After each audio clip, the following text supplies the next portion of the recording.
ये एक रिजॉर्ट बना हुआ है यहाँ पे, इसका मैंने वीडियो देखा हुआ। गुड मॉर्निंग दोस्तों।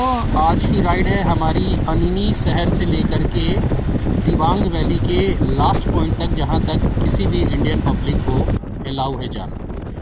तो सुबह हम लोग अनिनी से निकले ब्रेकफास्ट करके, और लगेजेस हमने अपने सारे छोड़ दिए थे बिकॉज़ ये एक वाइल्ड लाइफ सेंचुरी है और यहाँ पे जा करके वापस आना होता है, यहाँ पे स्टे नहीं करना होता है।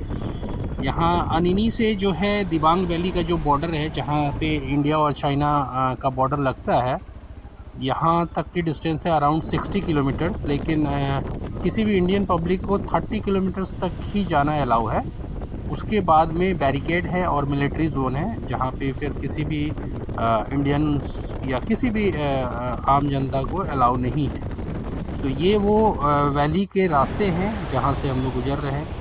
रास्ते में इतने सारे झरने हमें नज़र आ रहे हैं जिसकी मैंने कभी कल्पना नहीं की थी। एक्चुअली मैंने इंटरनेट पे हल्का फुल्का पढ़ा था, लेकिन जब मैं वहाँ पे पहुँचा तो इस जगह की खूबसूरती देख करके तो मैं दंग रह गया। और मैं तो इसको वैली ऑफ वाटरफॉल्स कह सकता हूँ। ये इतना प्यारा जगह है, इतना प्यारा जगह है कि अगर आप बाइक राइड करते हो तो भी मज़ा आएगा। अगर आप साइकिल राइडिंग करते हो, साइकिलिंग भी करते हो इस रोड में, तो बहुत मज़ा आएगा। देखिए, ये देखिए आप अभी ये ड्रोन का व्यू देखिए आप। लास्ट पॉइंट जहाँ तक किसी भी पब्लिक को अलाउ है आने का, इसके आगे से मिलिट्री जोन है। ये मिलिट्री का बेस कैंप है और आगे 70 किलोमीटर बाद चाइना और इंडिया का बॉर्डर पड़ता है। सारा नेशनल बॉर्डर है। और ये लास्ट वाटरफॉल है जिसको हम लोग देख पा रहे हैं। थोड़ा सा ड्रोन शॉट लिया इसका, चूँकि मिलिट्री बेस है इसलिए ज़्यादा मैंने वैसे परमिशन मांगी थी, मैंने जो वहाँ पे गार्डिंग कर रहे थे उन्होंने मुझे अलाउ कर दिया, तो मैंने ये ड्रोन वीडियो शूट बनाया। अभी रिटर्निंग का रास्ता भी आपको बहुत ही मनोहर लगेगा। ये एक वाटरफॉल है जहाँ पे आप थोड़ा अंदर जा कर के ट्रैकिंग कर सकते हैं। जैसे जो रोड है, रोड से अराउंड 1 किलोमीटर या उससे थोड़ा कम जो है आपको ट्रैक करना पड़ेगा। और इस वाटरफॉल का नाम कुछ है डॉन माउ, ऐसे कुछ नाम है। बहुत ही प्यारा और बहुत ही विशाल झरना है। ये वो लास्ट पॉइंट है जहाँ तक हम लोग ट्रैकिंग कर सकते थे।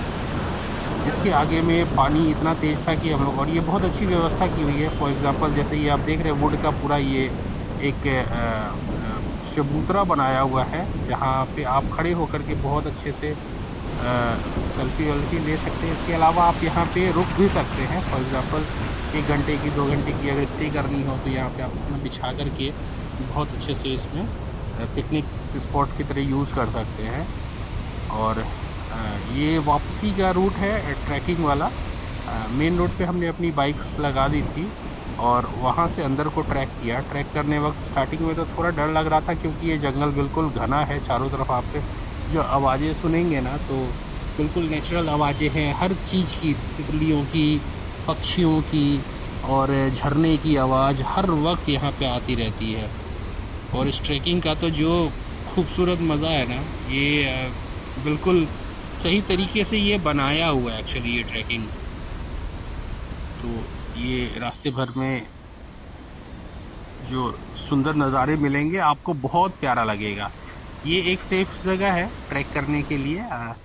जैसे कि आपने अपनी गाड़ी को बाहर लगा दिया रोड पर, और रोड पे लगाने के बाद आप 10 से 15 मिनट आप वॉक करते हुए अंदर की ओर आएंगे ना, तो ये स्पॉट मिल जाएगा जहाँ पे आप आराम से आधा 1 घंटा 2 घंटा बैठ सकते हैं और यहाँ पे थोड़ा सा पिकनिक की तरह मना करके आप वहाँ से वापस आ सकते हैं। तो ये पूरा जंगल का रास्ता है।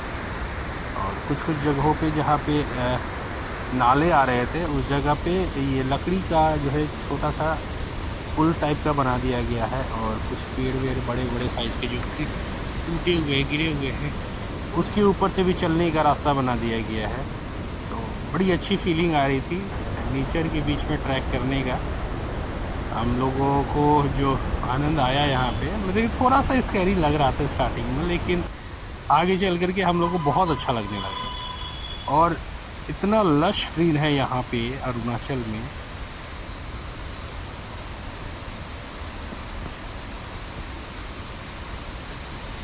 लेकिन अरुणाचल की ग्रीनरी देख करके तो मैं फ़ैन हो गया हूँ अरुणाचल प्रदेश का। अभी ये सारे रास्ते हैं, और अगर आप थोड़ा लेट आते हैं इधर में ना, लेट इवनिंग वगैरह में, तो थोड़ा आपको ज़्यादा डर लगे।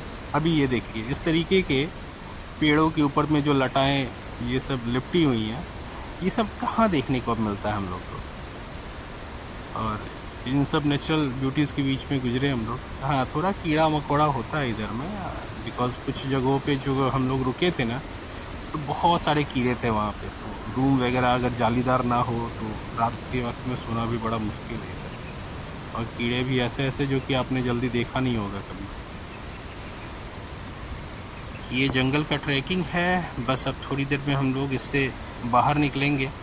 और ये बड़ा ही प्यारा सा नज़ारा हम लोग को मिलता आ रहा है।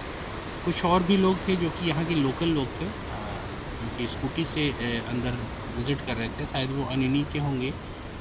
और हम लोग जब क्रॉस कर रहे थे, पहला वाला जो चेक पोस्ट मिला था हम लोग को अनिनी के बाहर में, तो वहाँ पे हमारे नाम की एंट्री हुई थी और कितने लोग जा रहे हैं और बाइक का नंबर एंट्री हुआ था।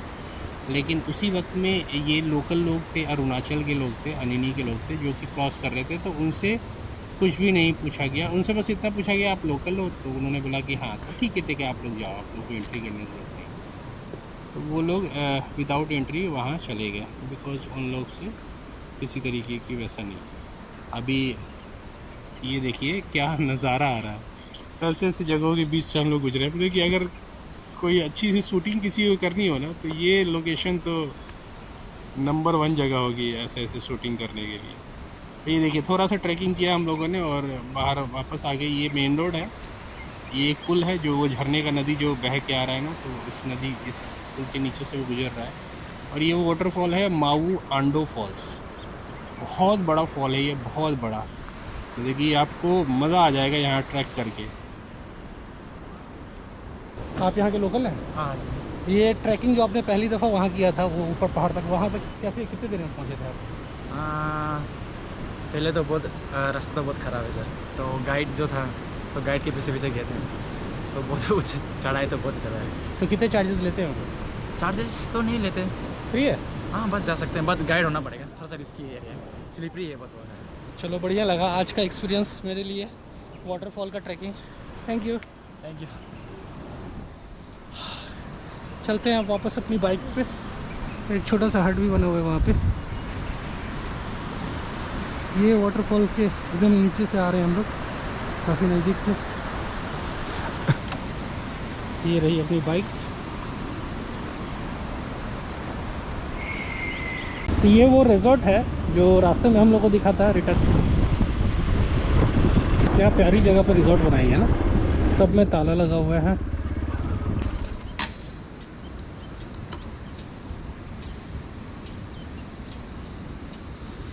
कोई भी नहीं है भैया। ये पहुंच गए हम लोग उस रिजॉर्ट में जहाँ पे, जो कि नदी के बिल्कुल बीचों बीच बना हुआ था। और यहाँ हमने अपने ड्रोन को निकाला, और इस जगह को अगर आप ड्रोन व्यू से देखेंगे ना, तो ये बहुत ही खूबसूरत लगेगा। अदरवाइज़ ग्राउंड पे तो ये बहुत खूबसूरत लग ही रहा था। हम लोगों ने यहाँ पे अपनी बाइक पार्किंग की और ड्रोन निकाल करके इस पूरे एरिया का बहुत बढ़िया हम लोगों ने कवरेज किया। और ध्यान दीजिए कि अगर आप यहाँ पे एक ग्रुप में आते हैं इस जगह पे, तो आपके लिए ये बहुत ही मेमोरेबल जगह रहेगा। यहाँ पे आप फिज़िकल एक्टिविटीज़, स्पोर्ट्स एक्टिविटीज़ कर सकते हैं, देन फिशिंग विशिंग कर सकते हैं, देन आप पार्टी वार्टी कर सकते हैं बहुत अच्छे तरीके से। कितना बढ़िया सेटअप बनाया हुआ है, मतलब मज़ा आ रहा था इस जगह पे। यहाँ पे लोग आके रुकते हैं। जो कंक्रीट का, जो टीने का हट बना है, उसका 3000 रेंट है, और जो टेंट है उसमें पर हेड 700 रुपीज़ चार्ज। ये नज़ारा है बहुत प्यारा सा। तो इस तरीके से ये पूरा लकड़ी का बेस बना हुआ है, उसके ऊपर में ये है ठहरने का अरेंजमेंट। और सामने वो किचन है, लोग वहाँ बैठ के खाते पीते हैं। कुछ यहाँ भी बैम्बू का बना हुआ है, बास्केटबॉल या कुछ खेलने के लिए ऑप्शंस है। अगल बगल में चारों तरफ से झरने झरने हैं।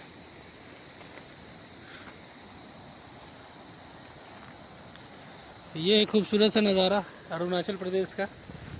थोड़ी देर रुकने के बाद हम लोगों ने कैंटीन में कुछ स्नैक्स वगैरह लिया, कुछ फ़ोटोज़ वोटोज़ लिए और उसके बाद हम लोग रिटर्न हो रहे थे अनिनी के लिए।